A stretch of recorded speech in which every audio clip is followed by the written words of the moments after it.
Assalamualaikum warahmatullahi wabarakatuh. Pada kesempatan di video kali ini saya akan membahas sedikit materi berkaitan dengan sistem reproduksi manusia, pria maupun wanita. Sebelumnya perkenalkan, nama saya Meza Ayu dengan NIM 2515401040 dari kelas 1A Prodi Kebidanan. Pertama-tama mulai dari sistem reproduksi pria, terdiri dari organ-organ seperti testis, vas deferens, kelenjar prostat, ureta, dan penis, yang masing-masing memiliki fungsi yang signifikan dalam produksi dan transportasi sperma serta pengeluarannya. Testis berperan dalam pembentukan sperma, yaitu spermatogenesis dan produksi hormon testosteron. Sedangkan vas deferens mengangkut sperma dari testis ke ureta, yang juga menjadi saluran untuk keluarnya air seni.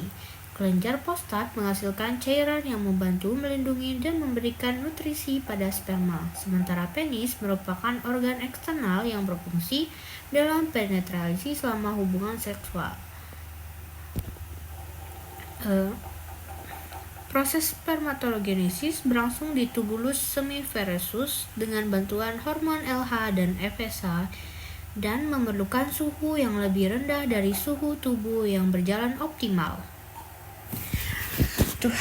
Lalu yang kedua yaitu sistem reproduksi wanita yang terdiri dari organ-organ seperti ovarium, tabung, tuba Fallopi, rahim atau uterus, dan vagina yang bekerja sama untuk menghasilkan sel telur atau ovum, memfasilitasi fertilisasi, dan menyediakan lingkungan untuk perkembangan janin.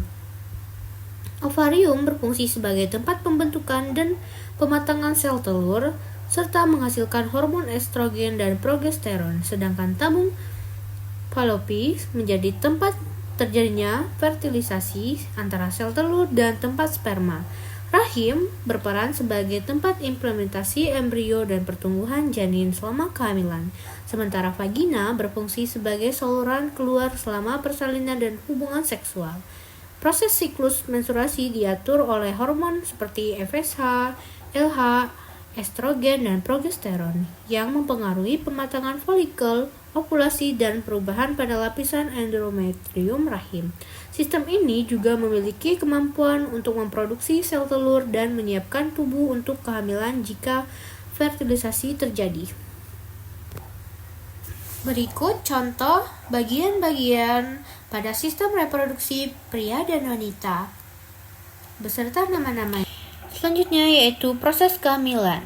Proses ini dimulai dengan fertilisasi, yaitu terjadinya pembuahan sel telur atau ovum oleh sperma di saluran tuba Fallopi, sehingga terbentuk zigot yang kemudian mengalami pembelahan sel secara mitosis dan berkembang menjadi embrio. Embrio ini akan bergerak menuju rahim dan melakukan implementasi di dinding endometrium yang telah dipersiapkan oleh hormon estrogen dan progesteron untuk menerima embrio. Setelah terjadi implementasi, embrio mulai berkembang menjadi janin dengan pembentukan jaringan dan organ-organ penting seperti sistem saraf, jantung, dan perkembangan sistem pencernaan. Selama perkembangan janin, terbentuklah kantung ketuban yang melindungi janin dan plasenta sebagai organ penghubung antara ibu dan janin.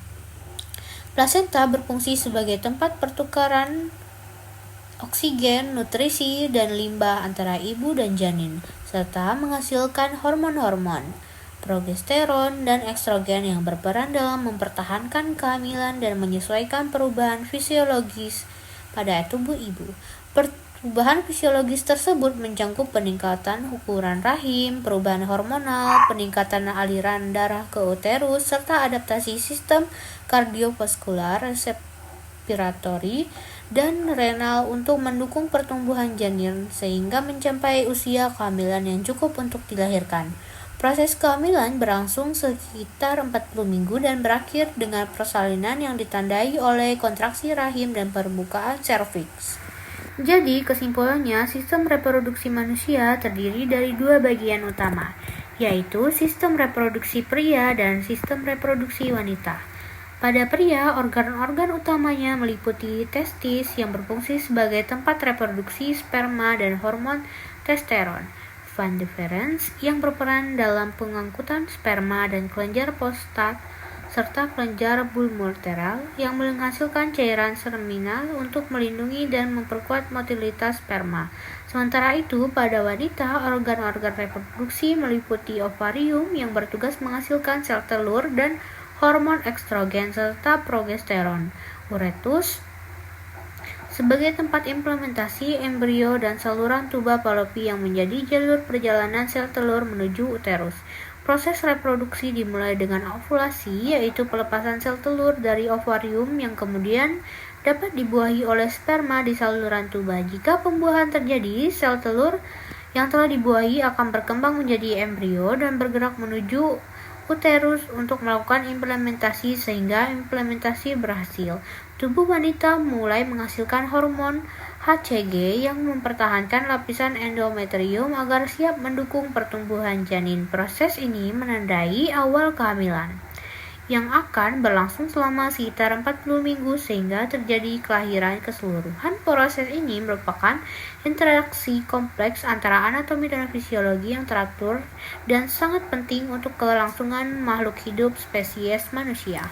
Sekian dari saya, terima kasih dan saya akhiri. Wabillahi taufik wa hidayah. Wassalamualaikum warahmatullahi wabarakatuh.